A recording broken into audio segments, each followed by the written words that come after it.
Hello people of YouTube, it's Deephack here, and welcome to DCS World 2.9.4 and RBM Simulation's F-15E Strike Eagle module. Welcome to Tutorial 8, Air-to-Ground Radar, Front Seat. Today we're going to cover the two basic modes of the air-to-ground radar when used from the front seat, those being RBM for Real Beam Mode and HRM for High Resolution Map Mode. These are the standard modes that you're going to use for picking out ground targets and terrain features. We won't, however, be covering today ground moving target or precision velocity update modes, which are the two other modes you have in air-to-ground radar mode. We're also not going to cover how the system is used from the back seat, but that'll be covered in a future tutorial. So if we go ahead and jump into the cockpit, let's get set up and ready to employ the air-to-ground radar from the front seat. I'm actually going to jump into navigation master mode here, and we're going to choose the left DDI today in order to operate the radar. So if we go to main menu, you'll see that we have an option for air-to-ground radar. We're going to select that, and initially you'll note that the screen isn't doing anything, and this is because the radar has already been operating in air-to-air mode. However, if we press Castle Hat switch left long and take command of the display, it will immediately switch to air-to-ground radar mode.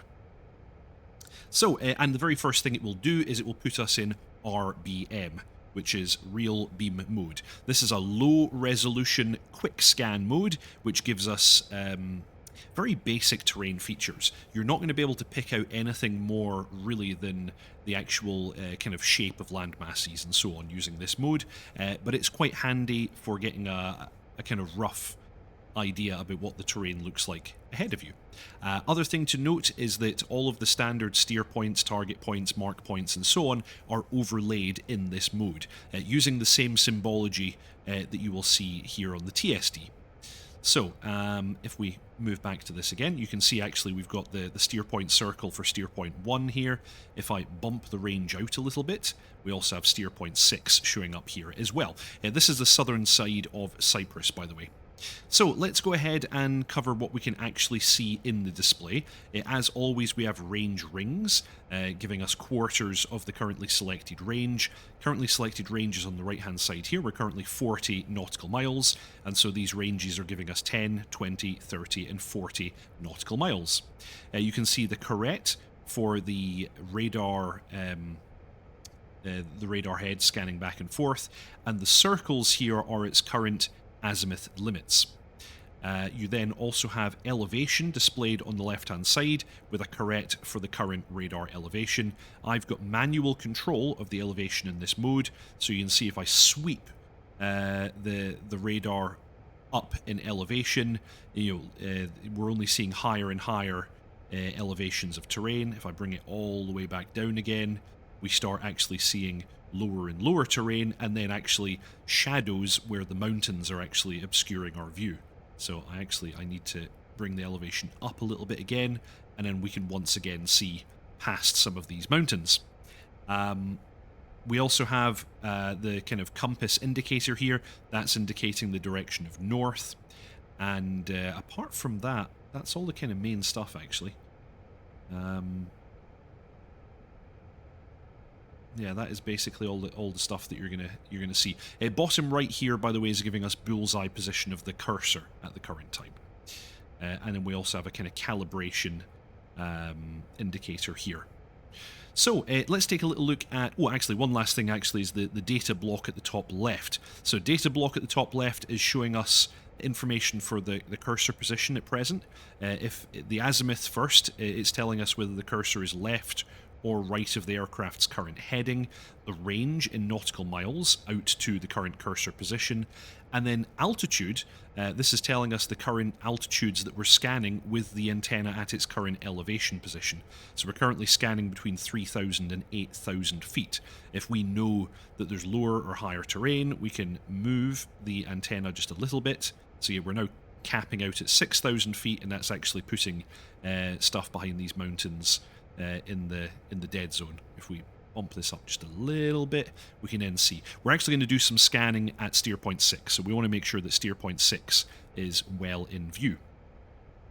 Excellent. We then have the controls. So down left hand side we have declutter.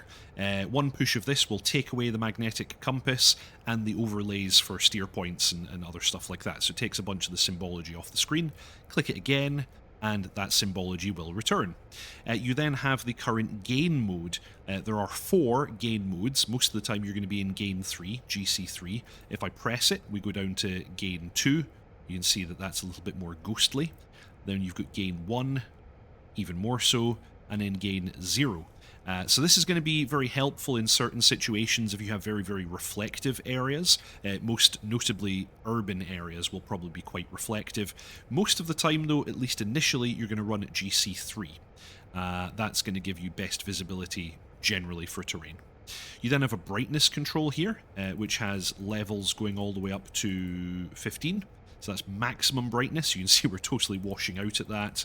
And I can bring it all the way down here, and that might help us tease out some of the detail in the display. Again, though, this is really just used for kind of navigation and orientation. You're not going to, or usually you're not going to do much targeting from here. It's not high resolution enough. Across the bottom, we have the main controls of the radar. So we have the currently selected sub-mode. You have RBM, which is this mode here. You have HRM, which is the high-resolution map mode, which we'll cover in a moment. You also have PVU, which is Precision Velocity Update. This is used for navigational updates. And then GMT, which is Ground Moving Target. And this will actually pick out moving targets on your air-to-ground map. Pressing this will cycle through each of those modes. Next, we have the mode of the cursor. The cursor has 5 modes that it can be in. We're currently in map mode, which means we can place the cursor and then depress the TDC, and we will create a high-resolution patch map in that area. If I press again, you get update. This is used for doing position updates of the INS. This at the current time is not implemented. Press again, we go to target. Wherever I press the crosshair and depress the TDC, I will create a target designation for air-to-ground weapons deployment. If I press it again, I get Q. This is used currently for queuing the lantern targeting pod. However, if we get future sensors that support queuing, this will work for that as well. For example, if I had the lantern on my right DDI, I could simply move the cursor and depress. You'll see you get the message Q, and whatever sensor I had, almost certainly the lantern, would immediately turn to face that position. Press it again, I got mark. Wherever I put the crosshairs and depress, I will create a mark point. I can have up to 10 mark points, and 5 of them at any given time can be displayed in the air-to-ground radar screen. Press again, and I'm back at map. The center is where I can decide what size of high-resolution map I want to generate. We're currently at 0.67 nautical miles. Pressing it will go through all the different options. We've got 80 mile, 40 mile, 20 mile, 10 mile, 4.7, 3.3, 1.3, and then back to 0.67 for the smallest. Full is the azimuth scan that you currently want. So full will do a full 100-degree scan. I can flip it to half, in which case it'll do a 50-degree scan centered on the current kind of cursor location. So it's not super fine-grained, but as I move the cursor around, it will scan roughly where my cursor currently is. This will give you much faster updates. We even have a quarter option where it only does 25 degrees. Most of the time you're going to run this at full. Then you get a full radar picture. And then IGMT means interleaved ground moving target. That will overlay ground moving target information on the RBM display. We'll cover that in the ground moving target tutorial. You've got standard controls for map and recording, and then you have the range. You can bump the range all the way out to 160 nautical miles maximum. Our minimum is 4.7, I think that's what that says. We're going to run it at 40 just now in order to pick up the things we want to pick up. We also have an option MN here. This is used in relation to the precision velocity update, so I won't cover that today. And an SP is for steer point. This will jump your cursor to a steer point. If I press it, it will jump, of course, to steer point 1, 2, and then 6. It will only jump to steer points that are visible within the current display. So that's what that does. Also, you have the option of entering the steer point you want in your scratch pad on the UFC. So say I wanted to jump to steer point 1, I could press 1 and then press this push button. and then my cursor will immediately jump to the steer point. Last set of controls that we have here are the channel. So much like in air-to-air radar, you can deconflict yourself with other F-15 radars by changing the channel and the kind of sub-channel, I guess, in here as well. So just make sure that every member of your flight has a different channel setting here. Lastly, you have the Hotas controls, which are active whenever you have the command bars showing on the air-to-ground radar. So of course we have the TDC, and moving the TDC around will move the air-to-ground radar cursor. Depressing the TDC will do something based on the current cursor mode. You've got the 5 modes as I described before. You also have the ability to press coolie hat up to jump between the steer points that are currently on the screen. So this does basically exactly the same thing as pressing the steer point push button. There is this kind of centered option where you can cycle, in this case between 1, 2, and 6. It would depend what steer points are actually visible on your air-to-ground radar at the current time. In map mode, the auto-AC switch up and down, or fore and aft, will change the currently selected window. So if I press aft, I can increase the size of my window, so basically increase the size of the high resolution map I want to generate. Note that if you get a crossed out square like this, it means the size that you've chosen is not possible to generate at this range and scale setting. So there are some limitations on that, which we'll cover in a moment. Yeah, the really, really big maps are only possible to generate at further ranges. And then it jumps all the way back down to 0.67, which also can't be done really, really far out. We need to drag it back in, and then it's possible. There are also some gimbal limits for these as well, so just keep note whenever you see a cross, that means it can't be generated. You can also press boat switch aft, and that will undesignate if you've dropped a target designation, and then also the left multifunction button will freeze the display. So you'll notice the caption here, freeze. If you need to take a careful look at the current scan and you don't want it to be overwritten by the next scan, that button will allow you to freeze and unfreeze. This function is available in RBM and in high resolution map modes, so it's a good one to keep note of. And that's basically everything that you have here in RBM.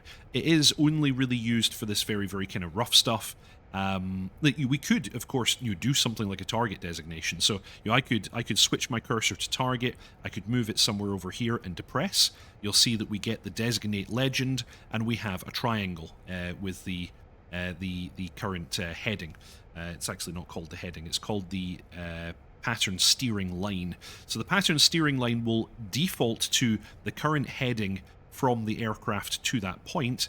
However, with the cursor in target mode and a designation on the screen, if we press the auto-AC switch aft, we then actually get the option to change that line. So we could, this is really just a visual reference, but we could say, okay, I actually want to attack this target from a heading of 159er.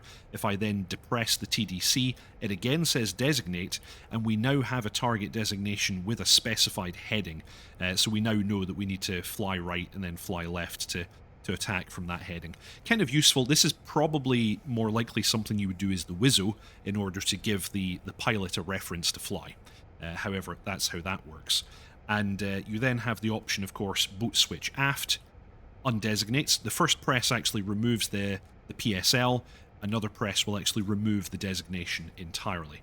So you can do all of that from this screen, but of course, this screen is far too low resolution for most things.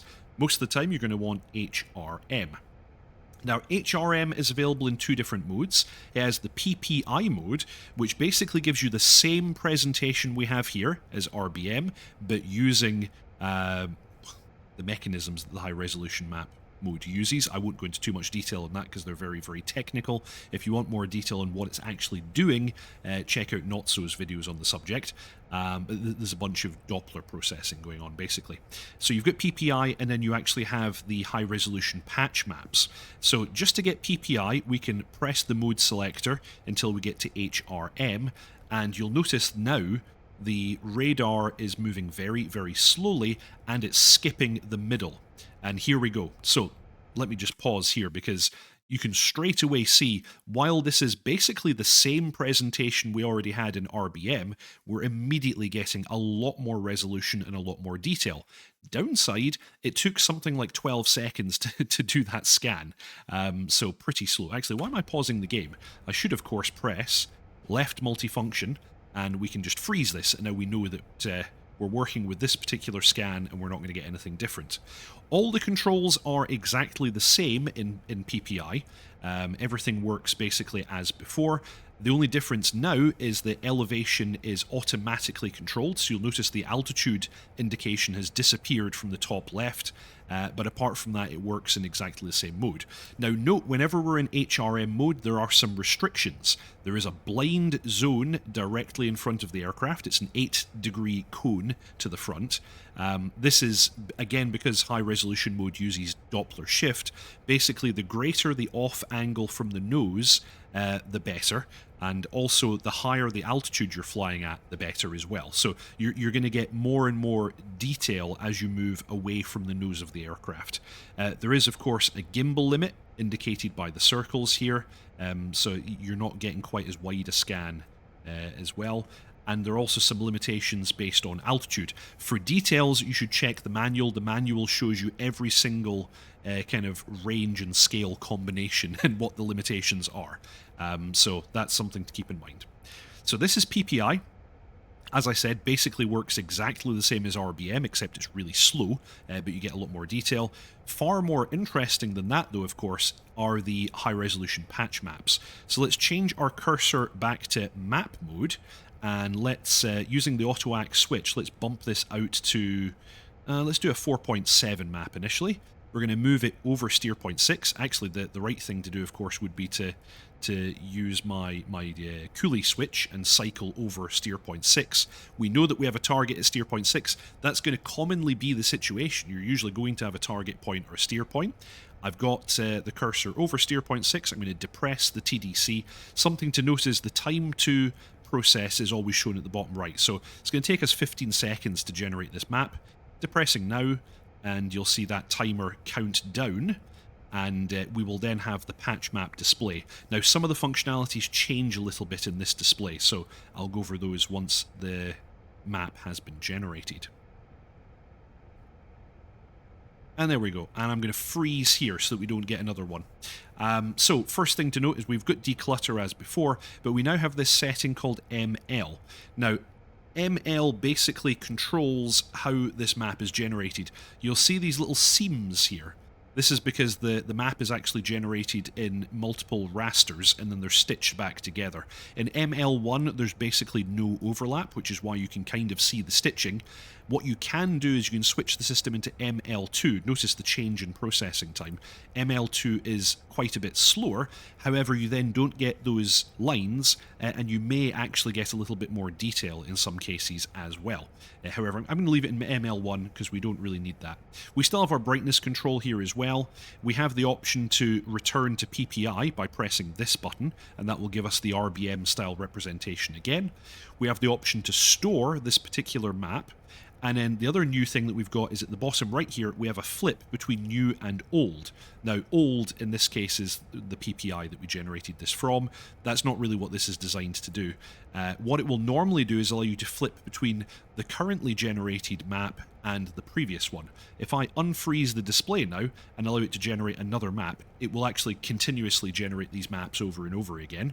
And of course, I've got the aircraft in active pause right now.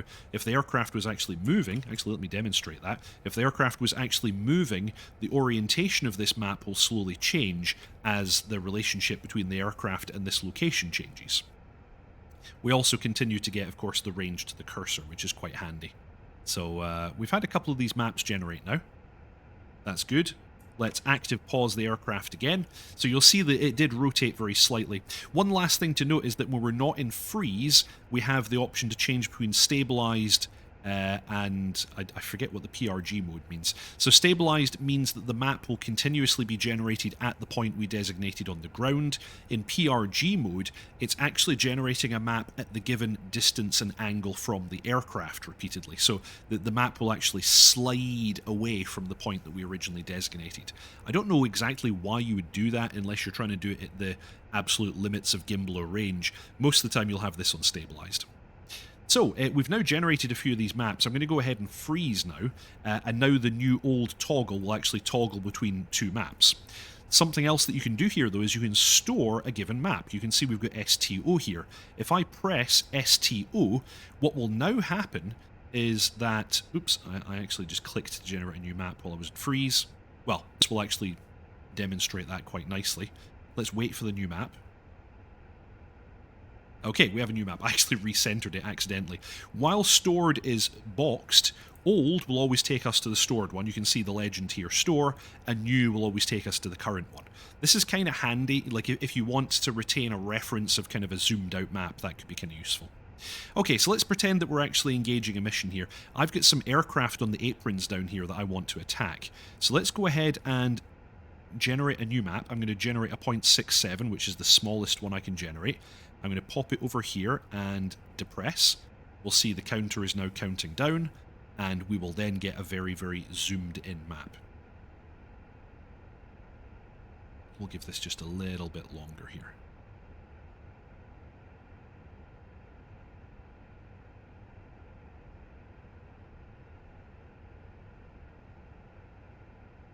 And there we go. We've got our zoomed in view here. So we're looking for aircraft down here on the airfield. Now, the only thing is, I don't think I told them to stay, so it may well be the case that they've actually started taxiing away. But we won't worry too much about that just now. Fuel low. Warning, fuel low. We're going to cancel that. We don't care. So what we could now do, now that we've got this nicely zoomed in map, for one thing, I can still flip back to my previous one that I stored, which is nice. But if I go back to... Well, actually, that's kind of nice as well. It shows me where I did my my map last time. That's kind of good. We're now going to switch the cursor to targeting mode, and we're going to pretend that we wanted to target this building here. So if I depress, I've now designated a target. If I flip this to mark points, I could then also create mark points for further targets that I might want to attack in the future. So there's mark point 1, 2, 3, 4. We'll designate something over here. 5. That's the maximum number that it will display by default, but I can designate further ones, and what will happen is the mark point 1 just disappears. So it's always going to display the last 5 mark points, but you can have up to 10 of these. So I'm going to make some more just to muck around. And then, of course, we have the queuing mode. So let's say I want my Wizzo to take a little look at something using the lantern. Let's say I want him to take a careful look at this apron over here. I can depress, it says queue, and the lantern will now be looking exactly at that point. And that's pretty much the whole system. If I again go back to target and I press auto-act aft, I can, as I said before, set a heading that I want to attack this from. So let's say I want to attack it this way so that if we miss, we hit those other buildings anyway. And there we go, we've now got an attack heading of 220. And yeah, as before, I can flip back to the bigger overview as well. So it's kind of handy having these two. If I unbox stored, then I can just make it go to the old functionality. So if I unfreeze the radar, I'm now going to get updated maps of this area every, I don't know, 20 seconds or so. I'm taking it out of active pause now. And you should see that actually, for one thing, as we get closer, the map that we get will become more distinct. Like, the closer we are, the better, and also the greater the off angle up until a certain point, the better. You'll see that actually we got a wee bit of a jiggle there. That was probably because the aircraft was in active pause when I started the scan. Let's wait for it to do the next one here. Yeah, we're getting a little bit of a jiggle. And you can see the current scan here, and the map is kind of moving across. I wonder if we just ran out of fuel. Yeah, left engine just shut down. Okay, right, so we've actually kind of ran out of fuel here. Luckily, in any case, this is actually everything I wanted to cover. We can actually press the main mode here and go straight back to RBM, and all the points are still overlaid there. but we can also return to HRM and take a little look at that mode as well. So that's everything with regards to the RBM and the HRM modes as they're currently implemented. I will be doing a future video all about GMT and the PVU modes. Okay, thank you very much for watching, everybody. I hope you all enjoyed that. If you haven't already, please subscribe, like, and comment. It's a really big help to me and to the channel. You also have the option of further supporting the channel by joining DeepHack's ground crew. Thank you very much to those of you who've already done so. It's a small monthly fee, approximately the same as the cost of a cup of coffee, and it really helps me in creating this content. The names of those who are already in the ground crew are on screen now. You've got some small benefits in that we have a Discord server that we share together, and we also occasionally fly together from time to time. So thank you all very much for watching. Fly safe, and I'll see you all next time.